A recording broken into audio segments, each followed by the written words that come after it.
இவன் எவ்வளவு பெரிய தெனாவட்டி திமிர்மை இருந்தீங்க. வரக்கூடிய இப்ப இந்த ஜி தமிழ் இன்டர்வியூல அழுவான், கரூர் மேட்டர்ல எடுத்து வச்சுட்டு அவன் அழுவான், கண்ணீர் சிந்துவான். இது நாடகம் நடக்கும். அனுதாபா ஓட்டு வாங்குறதுக்கு விஜய் புண்டாமாவன் ரெடியா இருப்பா. ரெடியா இருந்துக்க. என்ன ஓட்டுக்காக என்ன வேணாலும் பண்ணுவானுங்க. அம்மனமா படுக்க சொன்னாலும் படுப்பானுங்க. புரியுதா? ஏன்னா 5 வருஷம் உன்னால கேள்வி கேட்க முடியாது. நீ குறை மட்டும்தான் சொல்ல முடியும். நீ என்ன கத்தினாலும் நம்ம எங்கேருந்து நம்ம என்ன கத்தினாலும் அவன் காதுக்கு விடாது. புரியுதா? தலையெழுத்து அப்படிதான் வச்சிருக்கிறானுங்க எலெக்ஷன். ஓட்டு போட்டு தேர்ந்தெடுக்கிற நாம ஓட்டு போட்டு நம்மளை அவனை காலி பண்றதுக்குலாம் பதவியிலேருந்து இறக்கிறதுக்கு நமக்கு உரிமை கிடையாது. 5 வருஷம் ஆனால் அவனா இறக்க வேண்டியதான். அதாவது விஜய் மாதிரி ஆட்கள்லாம் சிஎம் பதவி வேணும், பதவி ஆசைக்காக உள்ள வர்றவங்க.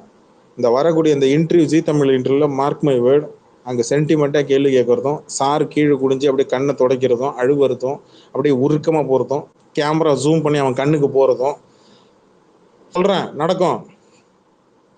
எப்போ ஒருத்தன் ரெக்கார்டட் இன்டர்வியூ தேர்தல் நேரத்தில் ஒருத்தன் போடுறானோ அப்படியே கொஞ்சம் கணக்கு போட்டு பாருங்க. எப்போ ஆந்திராவில் பவன் கல்யாணம் இன்டர்வியூ கொடுத்தாப்லையா? யாராவது இருந்து எனக்கு சொல்லுங்கப்பா. ஆந்திராவில் பவன் கல்யாண் எலெக்ஷன் நேரத்தில் இன்டர்வியூ கொடுத்தாப்லையா? இல்ல ப்ரோ, இல்ல அவரு இது கொடுக்கல. கொஞ்சம் நல்லா யோசிச்சு பாருங்க. ஏன்னா அந்த இன்டர்வியூல என்ன ஸ்கிரிப்ட் இருக்கோ அதுக்கு முன்னாடி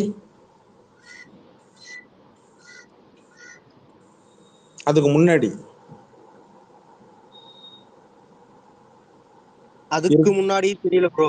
ஆனா எலெக்ஷன் டைம்ல ஒரு இன்டர்வியூ எல்லாம் எதுவுமே கொடுக்கல. அதை கொஞ்சம் பாத்துக்கோங்க. ஏன்னா அந்த இன்டர்வியூல ஏதாவது இருந்ததுன்னா எனக்கு தயவு செஞ்சு கமெண்ட்லயே இல்லை டேக் பண்ணியே போடுங்க. ஏன்னா அந்த இன்டர்வியூல யூடியூப் அவன் என்ன சேனல்ல இன்டர்வியூல என்ன கொடுத்துருக்கானோ அதை அப்படியே நான் இங்க காப்பி அடிக்குது. எனக்கு தெரிஞ்சு என் கெஸ்ஸிங் கரெக்ட்னா எனக்கு பேசுறது கேக்குதா? எனக்கு ஒரே டவுட் என்னன்னா, இது எப்பதாங்க பீப்புள்ஸோட கனெக்ட் ஆவான்?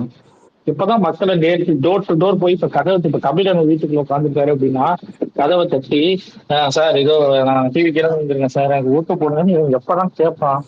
இல்ல யார்ட்டாவது கேட்கிற ஐடியால இருக்கானா முதல்ல? அது மாதிரி வீட்டுக்குள்ளே உட்காந்து ஒரு ஏதாவது நான் சொல்றது எப்படி சொல்றேன்னா, எனக்கு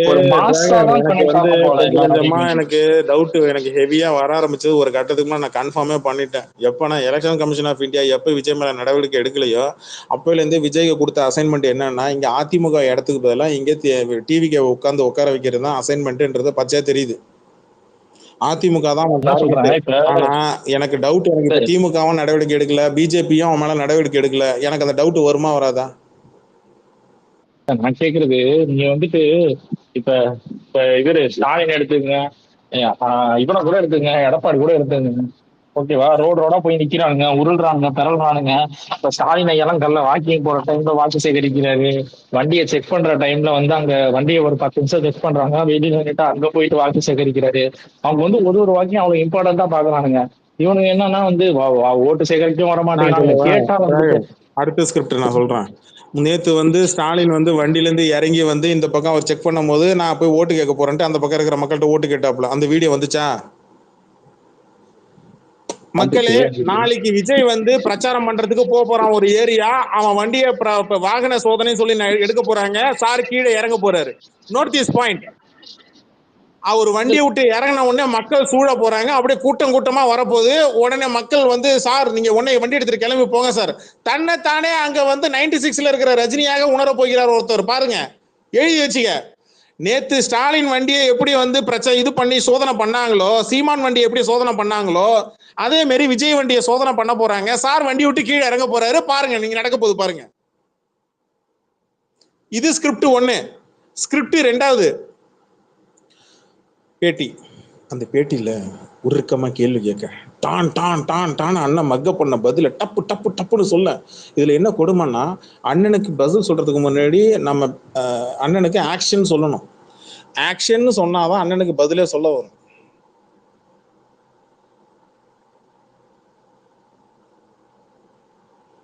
சரி, மணி 4 எனக்கு தெரிஞ்சு நான் ஒரு தற்கொலை எனக்கு ஓட்டு போடுங்க அப்படின்னு சொன்னா கூட பரவாயில்ல. இவனுங்க அசால்ட்டா எனக்கு கேட்கறானுங்க இந்த மாதிரி ஒரு 5 வருஷம் எங்களுக்கு வாய்ப்பு கொடுங்க அப்படின்றாங்க.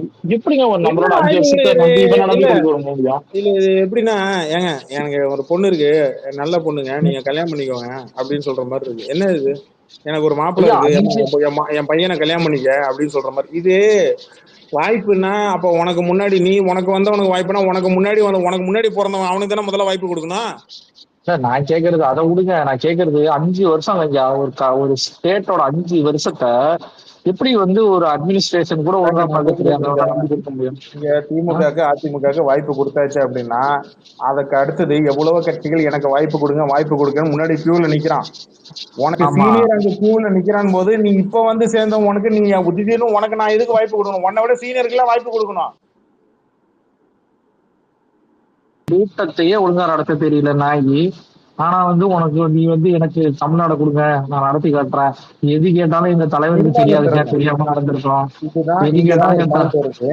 இல்ல இங்கதான் ஒரு பாயிண்ட் இருக்கு. நிர்வாக திறமை, கவர்னன்ஸ். அதாவது எந்த விஷயத்த எப்படி அணுகணும், அதை எப்படி செய்யணும், அதை எப்படி பிரலகப்படுத்தணும், என்ன மாதிரியான திட்டங்கள் இங்கக்குள்ள கொண்டு வரணும், எந்த திட்டங்களை அமல்படுத்தணும், மக்களுக்கு எது தேவை, எந்தெந்த தொகுதியில என்னென்ன பிரச்சனை இருக்கு, அதை எப்படி சரி பண்ணணும் அப்படின்றத ஒரு நிபுணர் குழு மூலமா அதுக்கு ஒரு நிரந்தர தீர்வு, டெம்பரவரி சொல்யூஷன் இல்ல, பர்மனன்ட் சொல்யூஷனை நோக்கி ஒரு தலைமை வந்து அதை கொண்டு போகணும். இதுதான் வந்து திட்டமிடல், இதுதான் கவர்னன்ஸ். இதை கலெக்டரு, எம்எல்ஏ, எம்பி, கட்ட பஞ்சாயத்து தலைவர்கள் எல்லாரும் ஒண்ணு கூடி உட்காந்து ரெவன்யூ ஆபீஸ்ல இருந்து தாசில்தார்ல இருந்து எல்லாரும் கூப்பிட்டு வச்சு உட்கார வச்சு பேச வேண்டிய விஷயம்.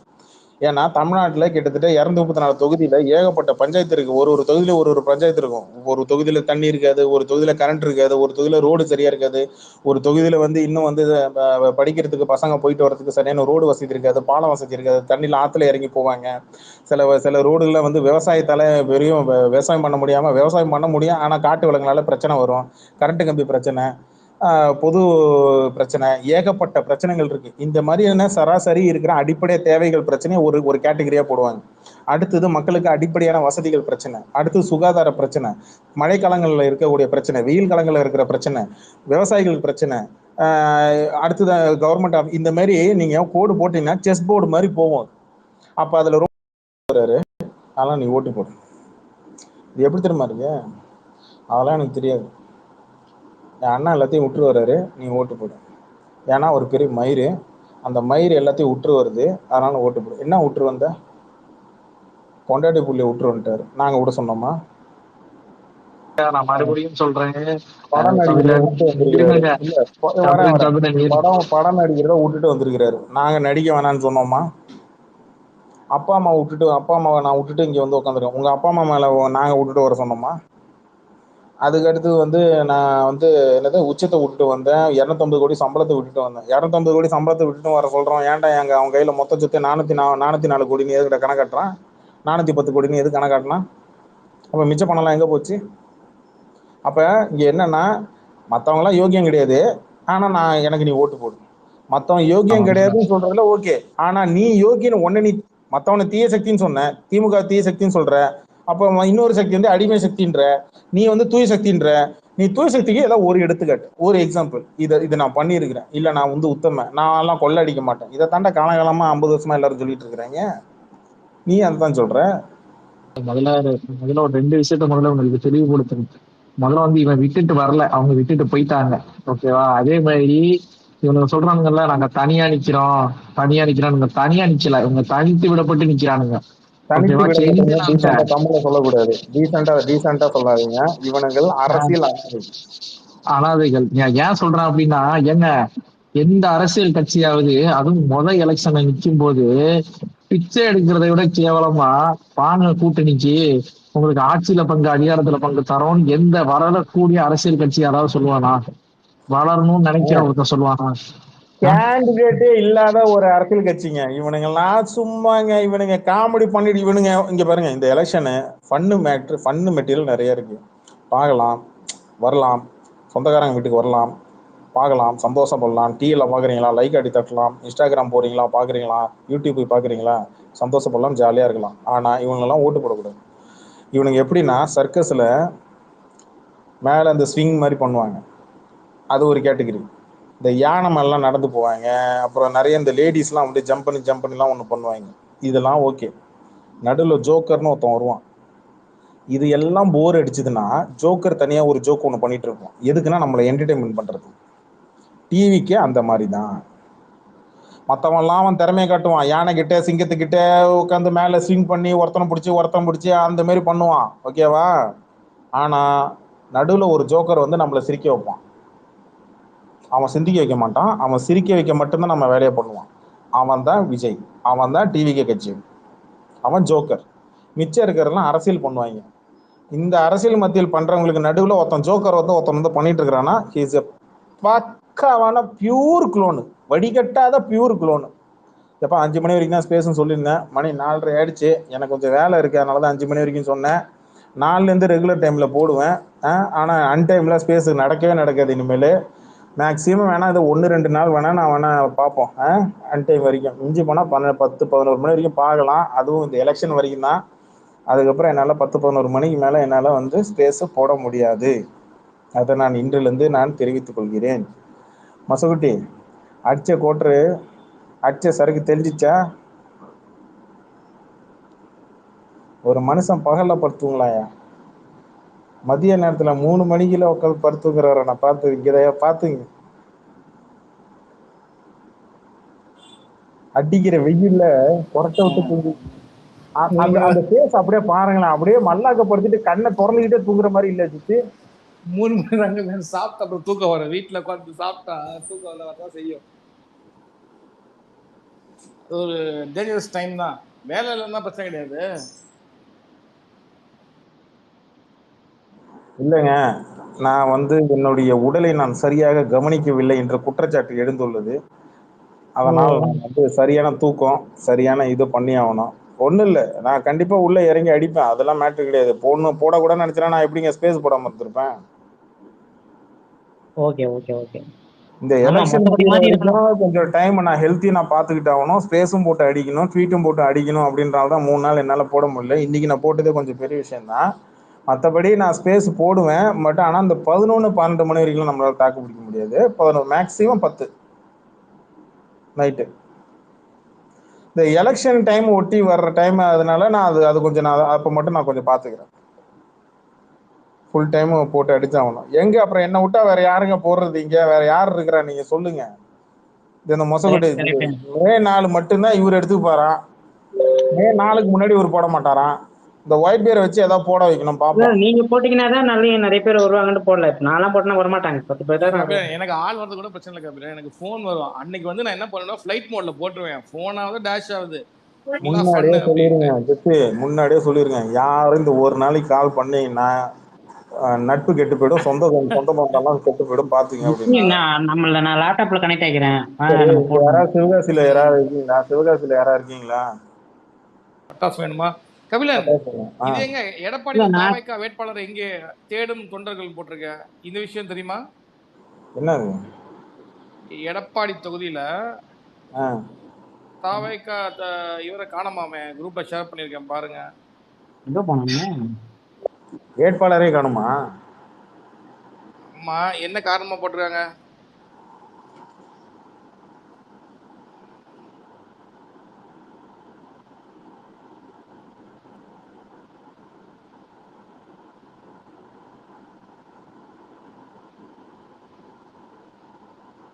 அது என்னன்னா இன்னைக்கு வந்து அங்க வந்து நம்ம சைன் போட்டு இது பண்ணணும் போல. இல்லைன்னா அது நம்மளை எவன்லாம் வழிமொழிறானோ அந்த இவரை இந்த எலெக்ஷன்ல நிக்கட்டும் அப்படின்னு ஒரு 2-3 பேர் சைன் போடுவாங்க. அவங்களும் அந்த இடத்துல வந்து நான் தான் சைன் போட்டேன்னு சொல்லணும். இந்த வேட்பாளராக இருக்கணுமான்னு தெரியல. அதனால என்ன போய் பண்ணுங்க.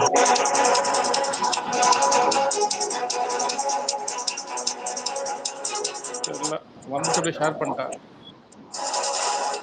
இது தொடர்பான விவரங்களை செய்தியாளர் கோகுல் வழங்க கேட்கலாம். கோகுல், விவரங்களை பகிர்ந்துக்கலாம். கோகுல். சார்பாக அதிமுக, திமுக, தமிழக வெற்றி கழகம், நாம் தமிழர் கட்சி உள்ளிட்ட 30க்கும் மேற்பட்ட வேட்பாளர்கள் வந்து வேட்புமனு தாக்கல் செய்திருக்கிறார்கள். அந்த வேட்பாளர்களுடைய வேட்புமனுக்கள் பரிசீலனையானது இன்று காலை முதல் தொடர்ந்து நடைபெற்று வருகிறது. இந்த பரிசீலனையில் கலந்து கொள்வதற்காக அனைத்து கட்சியை சார்ந்தவர்களும் வட்டாட்சியர் அலுவலகம், எடப்பாடி வட்டாட்சியர் அலுவலகத்திற்கு வந்திருந்தார்கள். இந்த நிலையில் வந்து தமிழக வெற்றி கழகம் சார்பாக எடப்பாடி தொகுதியில் போட்டியிடக்கூடிய வேட்பாளர் அருண்குமாரும் வந்திருந்தார். கொண்டிருந்தார். அவர் திடீரென அங்கிருந்து மாயமாகிவிட்டார். இதனிடையே தொண்டர்கள் ஒருவருக்கு அவர் தொலைபேசி மூலமாக என்னுடைய வேட்புமனு நிராகரிக்கப்பட உள்ளது, எனவே நான் எங்கு செல்கிறேன் என்று சொல்லி கூறி சென்றதாக ஒருவர் தொலைபேசியில் தெரிவித்ததாகவும் கூறப்படுகிறது. அதே வேளையில் அவர் கடத்தப்பட்டு விட்டாரா என்றும் ஒரு தரப்பினரும், அவர் யாரிடமோ விலைக்கு போய்விட்டாரா என்ற கோணத்திலும் விலைக்கு போயிட்டாரா? ஏண்டா அவன விலை மாதறாடா? எடே என்னடா நடக்குறீங்க? ஒரு வாக்குவாதம் இல்லைங்க, இதுல விலைக்கு வாங்கிடுவாங்க. இதனை தொடர்ந்து காவல்துறையினர் அந்த வாக்குவாதத்தில் ஈடுபட்டிருக்க விலைக்கு வாங்கிட்டு பிரச்சாரத்துக்கு வராது அப்படின்னு சொல்லுவாங்க. இல்ல டைட்டில் போடணும். காணாமல் போன அறிவிப்பு. எடப்பாடி தொகுதி வேட்பாளர் காணாமல் போய்விட்டார், தேடி கண்டுபிடித்து கொடுப்பவர்களுக்கு சன்மானம் 10,000 ரூபாய். எடப்பாடி பண்ணுங்க, டிவிக்கு எடப்பாடி தொகுதின்னு போடுங்க. எடப்பாடி நான் எடப்பாடி அவரை பார்த்து டக்குன்னு எனக்கு கெஸ் ஆயிடுச்சு. இல்ல எவ்வளவு பெரிய காமெடி நடந்திருக்கு இந்த மெட்ராஸ் பையன்ல. அந்த கூட கையெழுத்து போறவரு காணாம போயிட்டாரு போல இருக்கு. வேட்பாளரே காணுமாங்க. நீங்க வேட்பாளர் இந்த மாதிரி காசு வாங்கிட்டாங்கன்னா ஓடிட்டு போவான். இல்ல நீங்க எவ்வளவு சாஃப்டா சொன்னீங்க, நியூஸ்காரன் எப்படி சொன்னா பாத்தீங்களா? ஆளே காணோம்பா, அப்ஸ்காண்ட் ஆயிட்டா. நான் எங்க அவன் திருப்பி போவானுன்னு நினைச்சேன். இந்த மாதிரி நிறைய நடக்கும். அதாவது எப்படி பண்ணுவான், அந்த தொகுதியில காசு கொடுத்து நீ இதுக்கு மேல ஒதுங்கிடு அப்படின்றாங்க. அவன் எலெக்ஷன் பண்ணிருக்கும் ஓடிடுவான். அவன் விட்டு போட்டு போட்டு போர் அடிக்குது. நீங்க எப்படிப்பா எலெக்ஷன் அப்புறம் ஸ்லோ ஆயிட்டீங்களா இல்ல இப்படிதான் பண்ணிட்டு இருப்பீங்களா நீங்க எல்லாம்? மெட்ராஸ் பையன் ஆளை காணமோ? மணி 4:30 ஆயிடுச்சு. மணி மைந்தன் வணக்கம் சொல்லுங்க. கிங் வணக்கம் சொல்லுங்க. வணக்கம் கபிலன், கேக்குதா? நான் இந்த நியூஸ் சொல்றதுக்கு தான் உங்களுக்கு மைக்கு கேட்டேன், அதுக்குள்ள ஜிப்சி சொல்லிட்டாப்ல. அதான் வேற ஒண்ணு கிளாஸ் நியூஸ் சொல்லலான்னு. ஜோலூர்பேட்டை அதிமுக முன்னாள் அமைச்சர் KC வீரமணியின் வேட்பு மனுவுக்கு எதிர்ப்பு தெரிவித்து இருவர் மீது போலீசார் முன்னிலையில் தாக்குதல் நடத்தியதால் பரபரப்பு. என்னப்பா இப்படி அடிச்சுக்கிறாங்க? ஜிப்சி அடிச்சுக்கிறாங்க. ஜிப்சி எதிர்ப்பு தெரிவிச்சாங்க. ஒரு ட்விட்டு போடுறீங்களா? இந்த மொசக்குட்டி வேற எதுக்கு வந்தா போலையா? சொல்லுங்க. மைக்கா ஏதாவது என் சைடுல ஏதாவது நாய்ஸ் வருதா? இல்ல வரல. மொசக்குட்டி மரத்துக்கடியில ஆலமரத்துக்கடியில கவுந்தடிச்சு படுத்துட்டு கனவிதுதான் இல்ல கபிலன், எலெக்ஷன் முடிஞ்சா நம்ம முதல்ல மொசக்குட்டியை ரெஸ்கியூ பண்ணோம். ஒன்னும் பண்ணா மொசக்குட்டி அப்படியே கார்ல தூக்கி போட்டு இந்த பக்கம் ஊருக்கு கூட்டு வந்துருங்க. நான் இந்த பக்கம் களத்து மேட்டுல இந்த இது மேல ஏத்தி விட்டுறேன். ஆமா, ஆளை ஒரு 10 நாள் கடத்தி வச்சுக்கலாம், அப்பதான் அவங்களுக்கு புத்தி வரும். நம்மளால இறக்கிட்டாப்புல, கிரேசி பையன் இறக்கி விட்டாப்புல, நானும் இறக்கி விட்டேன். அந்த வீடியோ எனக்கு கொடுங்க. இங்க எதுல போடுறீங்க? எம்பல் பண்ணி போட்டேன். இப்ப போட்டிருக்கேன், ப்ரொஃபைல்ல போய் பாருங்க. இந்த நானும் போடுறேன். உங்களுக்கு நான் டிஎம் பண்ணிக்கனே. நான் பாத்துறேன், நீங்க போட்டு எந்த எடுத்துருக்கேன். நியூஸ் சன் நியூஸ் ஒன்று போட்டிருக்கிறான் பாருங்க. நிறுத்தி வைப்பு, கோபி தொகுதியில் செங்கோட்டையின் வேட்பு மனு பரிசீலனையில் நிறுத்தி வைப்பு.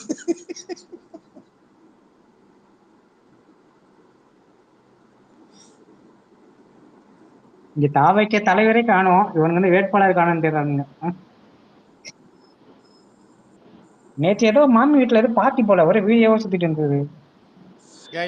இல்ல அது உங்களுக்கு உண்மையில தெரியாதா? அது இல்ல நிஜமா கேக்குறீங்களா? It's old one. தெரியும் சும்மா. Right, okay okay okay okay okay. அதுல இருக்கிற ஒருத்தர் ஆல்ரெடி மர்கையா, அது தெரியுமா? தெரியும். அது சுத்த அந்த மாதிரி எடுத்து சுத்த விடுவோம். இவனுங்க அணில் கதறணும்.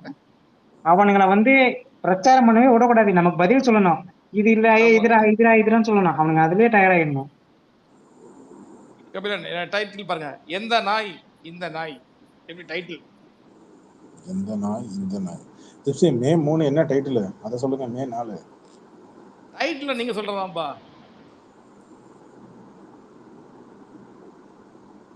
அன்னைக்கு குஷியில என்ன இருக்கோ, அன்னைக்கு என்ன கண்டென்ட் வருதோ பாப்போம்.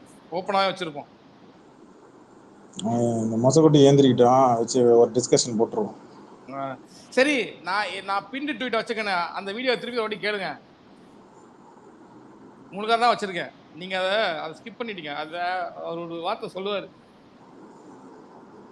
இதே இப்ப போட்டுறோம். நாளைக்கு அண்ணன் திருநெல்வேலி போறாருல, நாளைக்கு திருநெல்வேலி வேட்பாளரை தூக்கிட்டாங்கன்னா நல்லா இருக்கும், காமெடியா இருக்கும். ஏங்க அவன் காலெல்லாம் சொல்லலைங்க, அவன் அததாங்க சொல்றான் அவன். புஷியானது போலீஸ் ஸ்டேஷன் லெட்டர். ரவிராஜா மாநில கட்டுப்பாட்டை மீறினார். ரவிராஜா தளபதி பூல களங்களை விட்டார். ஓ தப்பா இருக்குண்ணா, ஓ தப்பா இருக்குண்ணா, தப்பா இருக்கு. எனக்கு புரிஞ்சிடுச்சு. ஓ கபிலன், புரிஞ்சிடுச்சு. கபிலன், திரும்பியும் போடுங்க. எனக்கு Kabilan புரிஞ்சிடுச்சு.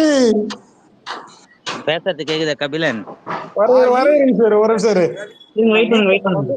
புஷியானது police station letter. Raviraja மாநில கட்டுப்பாட்டை மீறினார். ரவிராஜா தளபதி பூல களங்களை விட்டார். என்ன தளபதி இது எப்படி நீங்க எப்படி மிஸ் பண்ணீங்க இத? நான் பார்த்தேன் இதை இந்த ஆள் எப்படி மிஸ் பண்ணா, அதனால நான் கேட்டேன். திருப்பி நான் அந்த ஆளு இன்டர்வியூ ஃபார்வர்ட் பண்ணி கொஞ்சமா தேவையான மட்டும் எடுத்தேன். நடுவில் இது அந்த ஆளு இல்ல, அந்த ஆளு போற ஸ்லாங் இருக்குல்ல, அந்த ஆளு அப்படியே பேசிக்காட்டோம் சிப்ஸி. அந்த ரவிராஜான்றது ஆளு கட் பண்ணா அந்த குழந்தையே நீங்க தான் தளபதி, அந்த ரேஞ்சில இருக்கும். அட்ரஸ் போயிட்டியா? கேட்டேன் இப்பதான் கேட்டேன். அதான் நான் தான் சொல்றேன், அவன் காலெல்லாம் சொல்லல, அதான் சொல்றேன்ட்டு. கபிலன், காட்டுமன்னார் கோயில் வேட்பாளர் மாத்திருக்காங்க. இளைய பெருமாள் சன்னு, காங்கிரஸ் கட்சியை சேர்ந்தவர். அவன் ஜெயிக்க மாட்டான். ஜோதிமணின்னு அவன் ஜெயிக்க மாட்டான். இளைய பெருமாளுக்கு தான் மரியாதை. இளைய பெருமாள் பையனுக்கு எல்லாம் மரியாதை இல்லை. ஏற்கனவே எத்தனை தடவை நின்று இருக்காப்புல தெரியுமா இளைய பெருமாள் பையன்? ஏன் ஜெயிக்கல? இல்ல அவர் இளைய பெருமாள் பையன் பானை சின்னத்தை வேணா வச்சுக்க, ஆனா திருமாவளவன் பேரை மட்டும் நான் போட மாட்டேன்.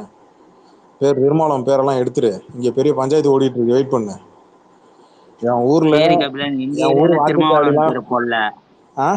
போடாம அடிக்கிறானுங்க இது வேட்பாளருக்கு. ஏரியாக்கு ஏத்த மாதிரி எழுதுறானுங்க. இதே சில இடத்துல கேப்டன் பேர் விட்டுறானுங்க. ஆனா கரெக்டா ராகுல் காந்தி பேர் இருக்கு. இளையபெருமாள் நான் தான் சொல்றேங்களே, இளையபெருமாள் பையன் வந்து நின்னாலும் சரி, இளையபெருமாள் 96ல நின்னாப்புல. நான் என்ன கேக்குறேன், இளையபெருமாள் பையனே வந்து நின்னாலும் சரி, இங்க ஜாதி ஓட்டு தான் ஒண்ணு மேட்ரு, புரியுதா? அதுக்காக அவருக்கு அவங்க அப்பா பெருசு. நான் என்ன கேக்குறேன்னா சிம்பிள் தான். திருமாவளவன் பேரை எடுத்துட்டு நீ பானை சின்னத்தை மட்டும் வச்சிரு அப்படின்னு சொல்லி ஒரு வேட்பாளர் சொல்லலாமா? நீ இன்னும் வளரணும். நீ இளையபெருமாள் பையன் தான், ஆனா இளையபெருமாள் கிடையாது நீ, புரியுதா? இன்னொரு காமெடி நடந்தது.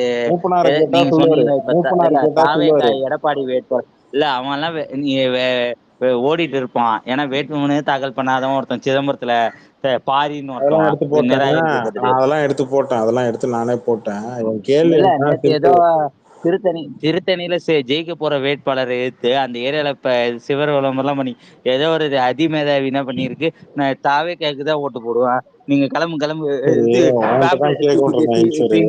நானே நேத்து ஒரு வீடியோ ஒண்ணு எடுத்து போட்டிருந்தேன். காலையில ஒரு வீடியோ எடுத்து போட்டிருந்தேன். என்னன்னா, இரட்டை இலை சின்னத்தை எடுத்து காட்டி எம்ஜிஆருக்கு அப்புறம் அந்த கட்சியில வந்தவங்க எல்லாம் அந்த கட்சியை கொள்ளடிக்கிறாங்க, அந்த கட்சிக்கு ஓட்டு போடாதீங்க, அவரு மாதிரி ஒருத்தர் வந்துட்டாரு, அவர் தான் விஜய், அவருக்கு ஓட்டு போடுங்கன்னு சொல்லி ஒருத்தன் வீடியோல பேசிட்டு போயிருக்கிறான்.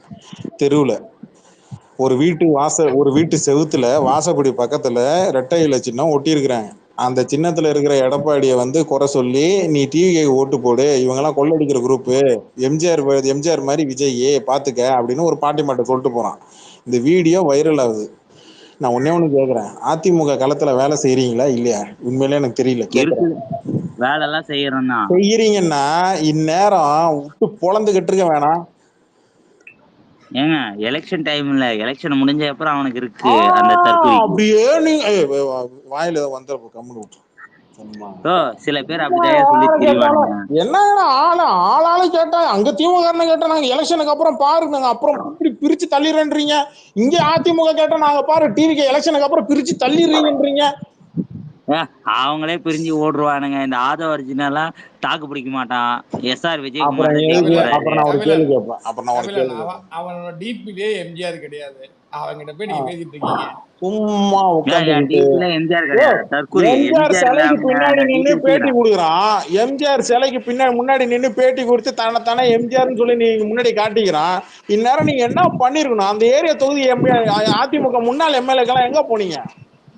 எம்ஜிஆர் என்ன யார் புள்ளியா சொல்லி மாதிரி இத்துன்னு யோ, வச்சிருக்க பெருசாலாம் இங்க பாரு இருக்கணும். ஈஸ்வரு, ஒரு ஃபேக்ட் ஒண்ணு சொல்றேன் கேட்டுக்க. எடப்பாடி மட்டும் இல்ல, இன்னும் அடுத்த ஃபியூச்சர்ல 10 எடப்பாடி வந்தாலும் சரி, உன் கட்சிக்கான அடையாளம் எம்ஜிஆர் தான். ஆமா, அது அவர்தான் இத்துன்னு எங்க தான் தலைவர். போட்டிருக்கேன். டாட்டு மாதிரி எம்ஜிஆர் எடப்பாடியா இந்த பக்கம் அம்மா ஏங்க போட்டோ பெருசா பொதுச் போட்டிருக்கேன். செயலர் ஈஸ்வரு, நான் ஒன்னே ஒண்ணு சொல்றேன். நான் சொல்றது உனக்கு வெறுப்பா தான் இருக்கும். அப்ப நான் அண்ணா சொல்றதுல போட்டோ வெறுப்பு வச்சிருக்காங்க. கிடையாது. ஒரு அது சரி எப்பயுமே அந்த மாதிரி ஈஸ்வரு, இருக்கும். ஒரு நிமிஷம் சொல்றது கேளு. அந்த பையன் ஆமா ஈஸ்வரு, ஒரு சரி நான் சொல்றது கேளு.